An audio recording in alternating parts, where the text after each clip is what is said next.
ಭಾರತಾದ್ಯಂತ ಇರುವಂತಹ ಪ್ರತಿಯೊಂದು ರೈತ ಬಾಂಧವರಿಗೆ ಮತ್ತು ಕರ್ನಾಟಕಾದ್ಯಂತ ಇರುವಂತಹ ಪ್ರತಿಯೊಂದು ರೈತ ಬಾಂಧವರಿಗೆ ಪೆಂಡಿಂಗ್ ಇರುವಂತಹ ಬೆಳೆ ಹಾನಿ ಪರಿಹಾರ ಹಣವನ್ನು ಕೂಡ ಇವತ್ತು ಕೂಡ ಕೆಲವು ರೈತರ ಪಟ್ಟಿಯಲ್ಲಿ ನಿಮ್ಮ ಹೆಸರು ಕೂಡ ಒಂದು ಆಗಿರುತ್ತದೆ ಅಂತ ಅಂದುಕೊಳ್ಳುತ್ತೀನಿ. ಹೌದು ವೀಕ್ಷಕರೇ, ಇದು ಲೇಟೆಸ್ಟ್ ಆಗಿ ಬಂದಿರುವಂತಹ ಮಾಹಿತಿಯ ಪ್ರಕಾರ ಇವತ್ತು ಕೂಡ 30ರಿಂದ 31 ಜಿಲ್ಲೆಗಳು ಸಹಿತ ಇಲ್ಲಿ ಇರುವುದರಿಂದ ಈ ಜಿಲ್ಲೆಗಳಲ್ಲಿ ಇರುವಂತಹ ಪ್ರತಿಯೊಂದು ರೈತರ ಖಾತೆಗಳಿಗೆ ಹಂತ ಹಂತಗಳಾಗಿ ಹಣ ಅನ್ನೋದು ಕೂಡ ಪ್ರತಿಯೊಬ್ಬರಿಗೂ ಕೂಡ ಬಿಡುಗಡೆ ಮಾಡುವ ಮೂಲಕ ಒಂದು ಮಾಹಿತಿ ಕೊಟ್ಟಿರುವಂತದ್ದು.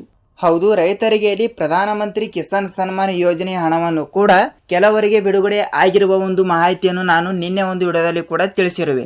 ಸೊ ಈ ಒಂದು ವಿಡಿಯೋದಲ್ಲಿ ಕೂಡ ಬೆಳೆ ಹಾನಿ ಪರಿಹಾರ ಹಣವನ್ನು ಪಡೆದುಕೊಳ್ಳಲಾರದಂತಹ ಪ್ರತಿಯೊಂದು ರೈತರ ಖಾತೆಗಳಿಗೆ ಪ್ರೆಸೆಂಟ್ ಆಗಿ ಎಷ್ಟು ಅಂದರೆ ಇಲ್ಲಿ 1 ಎಕರೆಗೆ ಎಷ್ಟು ರೂಪಾಯಿ ಹಣ ಬಿಡುಗಡೆ ಆಗುತ್ತದೆ ಅದರ ಲೆಕ್ಕದ ಮೇಲೆ ಈ ಒಂದು ಮಾಹಿತಿ ಕೂಡ ಇಲ್ಲಿ ಬಂದಿರುವಂತದ್ದು. ಹೌದು ವೀಕ್ಷಕರೇ, ಇದು ಇಲ್ಲಿ ಇದೀಗ ಬಂದ ಮಾಹಿತಿಯಾಗಿರುವುದರಿಂದ ಸೊ ಇದು ಯಾವುದೇ ರೀತಿಯಾಗಿ ಕೂಡ ಫೇಕ್ ಅಲ್ಲ. ಲೇಟೆಸ್ಟ್ ಆಗಿ ಇದು ಇಲ್ಲಿ ಇದೀಗ ಬಂದ ಮಾಹಿತಿಯ ಪ್ರಕಾರ ರಾಜ್ಯಾದ್ಯಂತ ಇರುವಂತಹ ಪ್ರತಿಯೊಂದು ರೈತ ಬಾಂಧವರಿಗೆ ರಾಜ್ಯ ಸರ್ಕಾರದ ಕಡೆಯಿಂದ ಒಂದು ಭರ್ಜರಿ ಗುಡ್ ನ್ಯೂಸ್ ಅಂದರೆ ತಪ್ಪಾಗಲ್ಲ.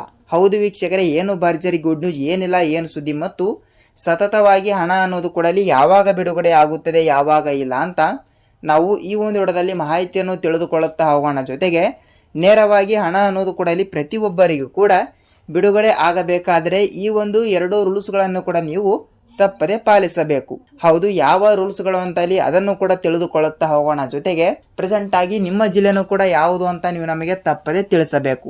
ಹೌದು ವೀಕ್ಷಕರೇ, ಹಾಗಿದ್ದರೆ ಈ ಎಲ್ಲದರ ಬಗ್ಗೆನೂ ಕೂಡ ಮಾಹಿತಿ ಏನು ಬಂದಿದೆ ಮತ್ತು ರಾಜ್ಯಾದ್ಯಂತ ಇರುವಂತಹ ಬೆಳೆ ಹಾನಿ ಪರಿಹಾರ ಹಣವನ್ನು ಪಡೆದುಕೊಳ್ಳಲಾರದಂತಹ ಪ್ರತಿಯೊಂದು ರೈತರ ಖಾತೆಗಳಿಗೆ ಇವತ್ತು ಕೂಡ ಯಾವ ಜಿಲ್ಲೆಗೆ ಹಣ ಬಂದಿದೆ ಏನಿಲ್ಲ ಏನು ಸುದ್ದಿ ಅಂತ ನಾವು ಈ ಒಂದು ವಿಡಿಯೋದಲ್ಲಿ ಮಾಹಿತಿಯನ್ನು ತಿಳಿದುಕೊಳ್ಳುತ್ತಾ ಹೋಗೋಣ. ಹೌದು, ಅದಕ್ಕಿಂತ ಮುಂಚೆಯಲ್ಲಿ ತಮ್ಮಲ್ಲಿ ಒಂದೇ ಒಂದು ರಿಕ್ವೆಸ್ಟ್ ಏನೆಂದರೆ ನೋಡಿ, ನೀವೇನಾದರೂ ಹೊಸಬರಾಗಿ ನಮ್ಮ ಚಾನಲ್ಗೆ ಭೇಟಿ ಕೊಟ್ಟು ಪ್ರೆಸೆಂಟ್ ಆಗಿ ಈ ಒಂದು ವಿಡಿಯೋನ ನೋಡ್ತಾ ಇದ್ರೆ ತಪ್ಪದೆ ನಮ್ಮ ಚಾನಲ್ಗೆ ದಯವಿಟ್ಟು ಸಬ್ಸ್ಕ್ರೈಬ್ ಮಾಡಿ ಮತ್ತು ಅಲ್ಲೇ ಪಕ್ಕದಲ್ಲಿ ಇರುವಂತಹ ಬೆಲ್ ಬಟನ್ ಕೂಡ ನೀವು ಕ್ಲಿಕ್ ಮಾಡಬಹುದು. ಯಾಕೆಂದರೆ ನಾವು ಪ್ರತಿಯೊಂದು ವಿಡಿಯೋಗಳನ್ನು ಕೂಡ ಬಿಡ್ತಾ ಇರ್ತೀವಿ ಮತ್ತು ಅದೇ ರೀತಿಯಾಗಿ ಕೂಡ ರೈತರಿಗೆ ಉಪಯುಕ್ತವಾಗುವಂತಹ ಮಾಹಿತಿಗಳನ್ನು ಕೂಡ ನಾವು ಪ್ರೊವೈಡ್ ಮಾಡ್ತಾ ಇರ್ತೀವಿ.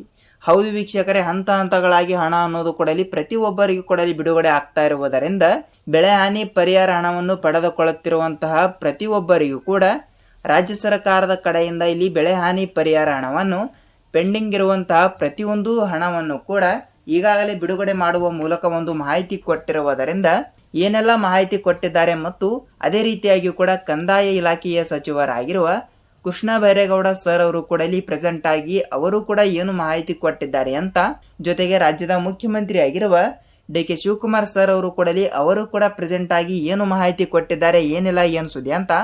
ಸೊ ಸ್ನೇಹಿತರೆ, ನಾವು ಅದನ್ನು ಕೂಡ ಈ ಒಂದು ವಿಡಿಯೋದಲ್ಲಿ ಸ್ವಲ್ಪ ಮಾಹಿತಿಯನ್ನು ತಿಳಿದುಕೊಳ್ಳುತ್ತಾ ಹೋಗೋಣ. ನೋಡಿ, ಖಂಡಿತವಾಗಿಯೂ ಕೂಡ ಸಂಪೂರ್ಣವಾದ ಮಾಹಿತಿ ತಿಳಿದುಕೊಳ್ಳುತ್ತಾ ಹೋಗುವುದರ ಜೊತೆಗೆ ನೀವು ಕೂಡ ವಿಡಿಯೋನ ಎಲ್ಲಿ ಸ್ಕಿಪ್ ಮಾಡದೆ ಪೂರ್ತಿಯಾಗಿ ನೋಡಲೇಬೇಕು. ನೀವೇನಾದರೂ ಅರ್ಧಂಬರ್ಧ ವಿಡಿಯೋನ ನೋಡೋದಾಗಲಿ ಮತ್ತು ಸ್ಕಿಪ್ ಮಾಡಿ ವಿಡಿಯೋನ ನೋಡ್ತಾ ಇದ್ರೆ ನಿಮಗೆ ನಾನು ಮೊದಲಿಗೆ ಹೇಳ್ತಾ ಇದ್ದೀನಿ, ನಿಮಗೆ ಯಾವುದೇ ರೀತಿಯಾಗಿ ಕೂಡ ಮಾಹಿತಿನೇ ಗೊತ್ತಾಗಲ್ಲ.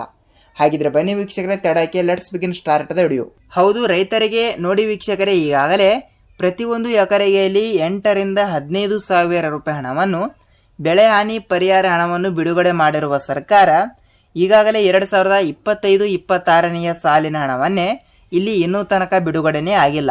ಈಗಾಗಲೇ 27 ವರ್ಷಗಳು ಕೂಡ ಚಾಲ್ತಿ ಆಗಿರುವುದರಿಂದ ಅಂದರೆ 26-27ನೇ ಸಾಲಿನ ಹಣವನ್ನು ಕೂಡ ಯಾವಾಗ ಬರುತ್ತದೆ ಅಂತ ಪ್ರತಿಯೊಂದು ರೈತ ಬಾಂಧವರು ಕೂಡ ಕೇಳ್ತಾ ಇರ್ತಾರೆ. ಯಾರಂದರೆ ಈಗಾಗಲೇ ಇಲ್ಲಿ ಹಣವನ್ನು ಪಡೆದುಕೊಂಡವರು ಮಾತ್ರ ಈ ಒಂದು ಮಾಹಿತಿಯನ್ನು ಕೇಳ್ತಾ ಇರ್ತಾರೆ. ಏನೆಂದರೆ ಪ್ರೆಸೆಂಟ್ ಆಗಿ ಕೆಲವು ರೈತ ಬಾಂಧವರಿಗೆ ಅಂದರೆ ಟೋಟಲ್ ಆಗಿ 14.27 ಲಕ್ಷ ಇಲ್ಲಿ ಬೆಳೆ ಹಾನಿ ಪರಿಹಾರ ಹಣವನ್ನು ಪಡೆದುಕೊಳ್ಳುತ್ತಿರುವಂತಹ ಪ್ರತಿಯೊಂದು ರೈತರ ಖಾತೆಗಳಿಗೆ ಸೊ ಇಲ್ಲಿ ಬೆಳೆ ಹಾನಿ ಪರಿಹಾರ ಹಣ ಅನ್ನೋದು ಕೂಡ ಪ್ರತಿಯೊಬ್ಬರಿಗೂ ಕೂಡ ಬಿಡುಗಡೆ ಆಗಲೇಬೇಕು. ಸೊ ಅದಕ್ಕಾಗಿ ಬೆಳೆ ಹಾನಿ ಪರಿಹಾರ ಹಣಕ್ಕಾಗಿ ಕಾಯ್ತಾ ಇರುವಂತಹ ಪ್ರತಿಯೊಂದು ರೈತ ಬಾಂಧವರಿಗೆ ಹಂತ ಹಂತಗಳಾಗಿ ಹಣ ಅನ್ನೋದು ಕೂಡ ತಪ್ಪದೆ ಬಿಡುಗಡೆ ಆಗಲೇಬೇಕು.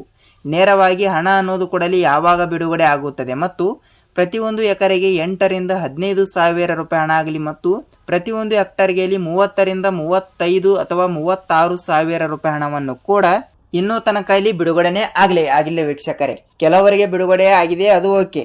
ಸೊ ಇನ್ನೂ ಕೆಲವು ಫಲಾನುಭವಿಗಳಿಗೆ ಯಾವುದೇ ರೀತಿಯಾಗಿಯೂ ಕೂಡ ಹಣ ಅನ್ನೋದು ಕೂಡ ಇಲ್ಲಿ ಬಿಡುಗಡೆನೇ ಆಗಿಲ್ಲ. ಸೊ ಅದಕ್ಕಾಗಿ ಬೆಳೆ ಹಾನಿ ಪರಿಹಾರ ಹಣವನ್ನು ಪಡೆದುಕೊಳ್ಳುತ್ತಿರುವಂತಹ ಪ್ರತಿಯೊಂದು ರೈತ ಬಾಂಧವರಿಗೆ 1ರಿಂದ ಇಲ್ಲಿ ಎಷ್ಟು 8ರಿಂದ 10,000 ರೂಪಾಯಿ ಹಣವನ್ನು, ಕೆಲವರಿಗೆ 15,000 ರೂಪಾಯಿ ಹಣವನ್ನು ಕೂಡ ಪ್ರತಿಯೊಂದು ಎಕರೆಗೆಯಲ್ಲಿ ಬಿಡುಗಡೆ ಆಗಿರುವಂಥದ್ದು. ಅದೇ ರೀತಿಯಾಗಿ ಕೂಡ ಪ್ರತಿಯೊಂದು ಹೆಕ್ಟರ್ಗೆ 30ರಿಂದ 35,000 ರೂಪಾಯಿ ಹಣವನ್ನು ಕೂಡ ಪ್ರತಿಯೊಂದು ಹೆಕ್ಟರ್ಗೆಯಲ್ಲಿ ಬಿಡುಗಡೆ ಆಗಿರುವಂಥದ್ದು. ಹೌದು ವೀಕ್ಷಕರೇ, ಈ ರೀತಿ ಹಣ ಅನ್ನೋದು ಕೂಡ ಇಲ್ಲಿ ವಿಂಗಡಣೆಗಳಾಗಿ ಹಣ ಅನ್ನೋದು ಕೂಡ ಇಲ್ಲಿ ಪ್ರತಿಯೊಬ್ಬರಿಗೂ ಕೂಡ ಇಲ್ಲಿ ಬಿಡುಗಡೆ ಆಗ್ತಾ ಇರುವುದರಿಂದ ಇಲ್ಲಿ ನೋಡಿ ವೀಕ್ಷಕರೇ, ಇಲ್ಲಿ ಅತಿಯಾದ ಮಳೆ, ಅತಿಯಾದ ಬಿಸಿಲು, ಅತಿಯಾದ ನದಿ, ಹಳ್ಳ ಕೊಳ್ಳ ಈ ರೀತಿ ಮಳೆಯಿಂದಾಗಿ ಕೂಡ ಇಲ್ಲಿ ಜಮೀನುಗಳು ಕೂಡ ಇಲ್ಲಿ ಹಾಳಾಗಿರುವ ಕಾರಣದಿಂದ ಮತ್ತು ಪ್ರವಾಹತೆಯನ್ನು ಹೆಚ್ಚಿನ ಕಾರಣದಿಂದ ಬಂದಿರುವುದರಿಂದ ಜಮೀನಿನಲ್ಲಿ ಇರುವಂತಹ ಪ್ರತಿಯೊಂದು ಬೆಳೆಗಳು ಕೂಡ ನಾಶವಾಗಿರುವ ಕಾರಣದಿಂದ ಇಲ್ಲಿ ಬೆಳೆ ಹಾನಿ ಪರಿಹಾರ ಹಣ ಅನ್ನೋದು ಕೂಡ ಪ್ರತಿಯೊಂದು ರೈತರ ಖಾತೆಗಳಿಗೂ ಕೂಡ ಇಲ್ಲಿ ಬಿಡುಗಡೆ ಆಗ್ತಾ ಇರುತ್ತದೆ. ಸೊ ಅದೇ ರೀತಿಯಾಗಿ ಕೂಡ ಈ ಕಡೆ ಉತ್ತರ ಕರ್ನಾಟಕದ ಕಡೆ ಇರುವಂತಹ ಪ್ರತಿಯೊಂದು ಜಿಲ್ಲೆಗಳಿಗೆ ಸ್ವಲ್ಪ ಹಣವನ್ನು ಕಡಿಮೆ ಬಿಡುಗಡೆ ಮಾಡಿದ್ದಾರೆ. ಏಕೆಂದರೆ ಇಲ್ಲಿ ನೋಡಿ ವೀಕ್ಷಕರೇ, ಇಲ್ಲಿ ದೀರ್ಘಾವಧಿ ಬೆಳೆನೂ ಕೂಡ ಇಲ್ಲಿ ಜಾಸ್ತಿ ಇರೋಲ್ಲ. ಏಕೆಂದರೆ ದೀರ್ಘಾವಧಿ ಬೆಳೆ ಅಂದರೆ ಇಲ್ಲಿ ನೋಡಿ ಬಾಳೆ, ಕಬ್ಬು, ದ್ರಾಕ್ಷಿ ಮತ್ತು ಈ ರೀತಿ ಬೆಳೆಗಳು ಕೂಡ ದೀರ್ಘಾವಧಿ ಬೆಳೆಗಳು ಕೂಡ ಇಲ್ಲಿ ಆಗಿರುತ್ತವೆ. ಅಂದರೆ ವಾರ್ಷಿಕದಲ್ಲಿ ಆದಾಯ ಕೊಡುತ್ತಿರುವಂತಹ ಬೆಳೆಗಳು ಕೂಡ ದೀರ್ಘಾವಧಿ ಬೆಳೆಗಳು ಕೂಡ ಇಲ್ಲಿ ಆಗಿರುತ್ತವೆ. ಅದೇ ರೀತಿಯಾಗಿ ಕೂಡ ಇಲ್ಲಿ 3 ತಿಂಗಳಿನ ಬೆಳೆಗಳಾಗಲಿ ಮತ್ತು ಅದೇ ರೀತಿಯಾಗಿ ಕೂಡ 4 ತಿಂಗಳು, 5 ತಿಂಗಳು, 6 ತಿಂಗಳು ಈ ರೀತಿ ಬೆಳೆಗಳು ಕೂಡ ಇಲ್ಲಿ ನಾಶವಾಗಿರುವ ಕಾರಣದಿಂದ ಇಂಥ ಬೆಳೆಗಳಿಗೆ ಇಲ್ಲಿ ಒಂದು ರೀತಿ ಕಡಿಮೆ ಹಣವನ್ನು ಕೂಡ ರಾಜ್ಯ ಸರ್ಕಾರದ ಕಡೆಯಿಂದ ಬೆಳೆ ಹಾನಿ ಪರಿಹಾರ ಹಣವನ್ನಾಗಿ ಬಿಡುಗಡೆ ಮಾಡಲಾಗಿರುತ್ತದೆ. ಅಂದರೆ ಬಹಳಷ್ಟೇನು ಡಿಫರೆಂಟ್ ಆಗಿರಲ್ಲ. ಸೊ ಅದೇ ರೀತಿಯಾಗಿ ಕೂಡ ಇಲ್ಲಿ ಕೇವಲ 2ರಿಂದ 3,000 ರೂಪಾಯಿ ಹಣವನ್ನು ಪ್ರತಿಯೊಂದು ಎಕರೆಯಲ್ಲಿ ಹೆಚ್ಚು ಕಮ್ಮಿ ಆಗ್ತಾ ಇರುತ್ತದೆ. ಅಂದರೆ ದೀರ್ಘಾವಧಿ ಬೆಳೆಗಳಿಗೆ 15-16,000 ರೂಪಾಯಿ ಹಣವನ್ನು ಪ್ರತಿಯೊಂದು ಎಕರೆಗೆ ಬಿಡುಗಡೆ ಆಗಿದ್ದರೆ, ಸೊ ಇಲ್ಲಿ 3 ತಿಂಗಳು, 4 ತಿಂಗಳು, 5 ತಿಂಗಳು, 6 ತಿಂಗಳು ಪೀಕುಗಳಿಗೆ ಕೇವಲ 8ರಿಂದ 10,000 ರೂಪಾಯಿ ಮತ್ತು ಕೆಲವರಿಗೆ 12,000 ರೂಪಾಯಿ ಹಣವನ್ನು ಈ ರೀತಿ ಬೆಳೆ ಹಾನಿ ಪರಿಹಾರ ಹಣವನ್ನಾಗಿ ರೈತರಿಗೆ ಇಲ್ಲಿ ಬಿಡುಗಡೆ ಆಗ್ತಾ ಇರುತ್ತದೆ. ಆದರೂ ಕೂಡ ಕೆಲವು ರೈತ ಬಾಂಧವರಿಗೆ ಇಲ್ಲಿ ಇನ್ನೂ ತನಕ ಅಲ್ಲಿ ಹಣವನ್ನು ಬಿಡುಗಡೆ ಆಗಿಲ್ಲ. ಯಾವ ಕಾರಣದಿಂದ ಆಗಿಲ್ಲ ಅಂತ ನೀವು ಕೇಳ್ತಾ ಇರ್ತೀರಿ.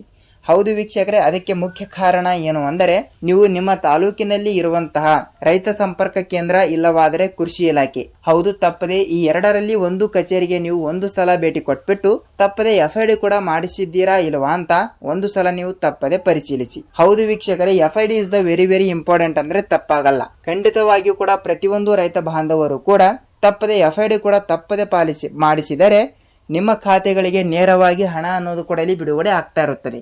ಹೌದು ವೀಕ್ಷಕರೇ, ಅದಕ್ಕೆ ಬೇಕಾಗುವಂತಹ ಡಾಕ್ಯುಮೆಂಟ್ಗಳು ಕೂಡ ಇಲ್ಲಿ ಯಾವುವು ಅಂದರೆ ನೋಡಿ, ನಿಮ್ಮ ಬ್ಯಾಂಕ್ ಪಾಸ್ಬುಕ್ ಜೆರಾಕ್ಸ್ ಮತ್ತು ನಿಮ್ಮ ಆಧಾರ್ ಕಾರ್ಡ್ ಜೆರಾಕ್ಸ್.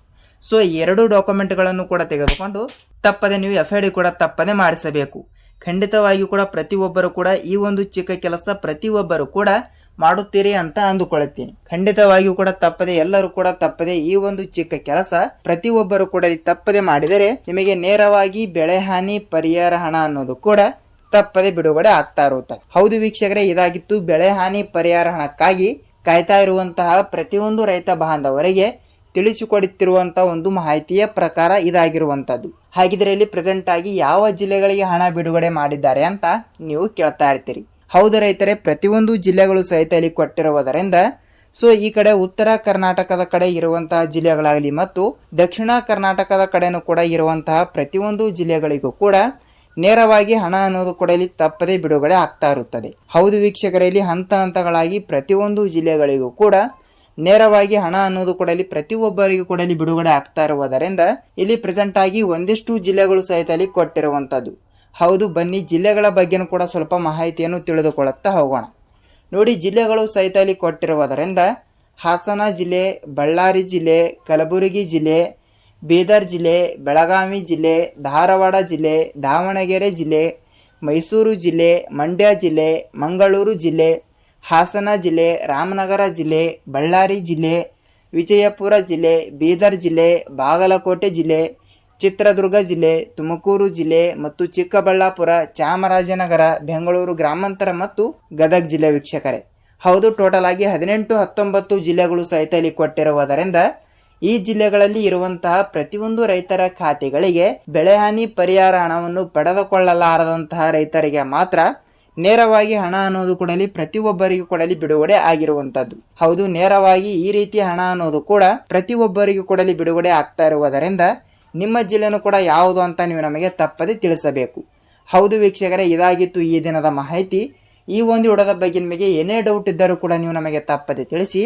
ನಾವು ಕೂಡ ರೈತರಿಗೆ ಉಪಯುಕ್ತವಾಗುವಂತಹ ಮಾಹಿತಿಗಳ ಜೊತೆಗೆ ಮತ್ತೊಂದು ವಿಡಿಯೋದಲ್ಲಿ ಭೇಟಿಯಾಗೋಣ. ಖಂಡಿತವಾಗಿಯೂ ಕೂಡ ಪ್ರಧಾನಮಂತ್ರಿ ಕಿಸಾನ್ ಸನ್ಮಾನ್ ಯೋಜನೆಯ ಹಣವನ್ನು ಕೂಡ ಈಗಾಗಲೇ 23ನೆಯ ಕಂತಿನ ಹಣವನ್ನು ಪ್ರೆಸೆಂಟ್ ಆಗಿ ಪ್ರತಿಯೊಬ್ಬರಿಗೂ ಕೂಡ ಬಿಡುಗಡೆ ಮಾಡಿರುವುದರಿಂದ ಕೆಲವು ರೈತ ಬಾಂಧವರಿಗೆ ಯಾವುದೇ ರೀತಿಯಾಗಿ ಕೂಡ ಹಣ ಅನ್ನೋದು ಕೂಡ ಬಿಡುಗಡೆನೇ ಆಗಿಲ್ಲ.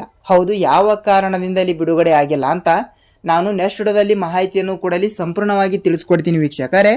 ಖಂಡಿತವಾಗಿಯೂ ಕೂಡ ನಮ್ಮ ಚಾನಲ್ಗೆ ಹೊಸಬರಾಗಿದ್ದರೆ ಈ ಒಂದು ವಿಡಿಯೋನ ಪೂರ್ತಿಯಾಗಿ ನೋಡಿದ್ದೀರಿ ಅಂತ ಅಂದುಕೊಳ್ಳುತ್ತೀನಿ. ಈ ಒಂದು ವಿಡಿಯೋದ ಬಗ್ಗೆ ನಿಮಗೆ ಏನೇ ಡೌಟ್ ಇದ್ದರೂ ಕೂಡ ನಿಮ್ಮ ಮಾಹಿತಿ ನಮಗೆ ನೀವು ತಿಳಿಸಬಹುದು. ಖಂಡಿತವಾಗಿ ಕೂಡ ವಿಡಿಯೋನ ಪೂರ್ತಿಯಾಗಿ ನೋಡಿದ್ದಕ್ಕೆ ಧನ್ಯವಾದಗಳು ಅಂತ ತಿಳಿಸುತ್ತಾ, ವಿಡಿಯೋನ ಇಷ್ಟವಾದರೆ ಮಾತ್ರ ಒಂದೇ ಒಂದು ಲೈಕ್ ಮಾಡುವುದರ ಜೊತೆಗೆ ನಾವು ಇದೇ ರೀತಿಯಾಗಿ ಕೂಡ ಮತ್ತೊಂದು ಏನಾದರೂ ರೈತರಿಗೆ ಉಪಯುಕ್ತವಾಗುವಂತಹ ಮಾಹಿತಿಗಳ ಜೊತೆಗೆ ಮತ್ತೊಂದು ವಿಡಿಯೋದಲ್ಲಿ ಭೇಟಿ ಆಗಬಹುದು ವೀಕ್ಷಕರೇ. ಅಲ್ಲಿಯ ತನಕ ಎಲ್ಲರಿಗೂ ಧನ್ಯವಾದ.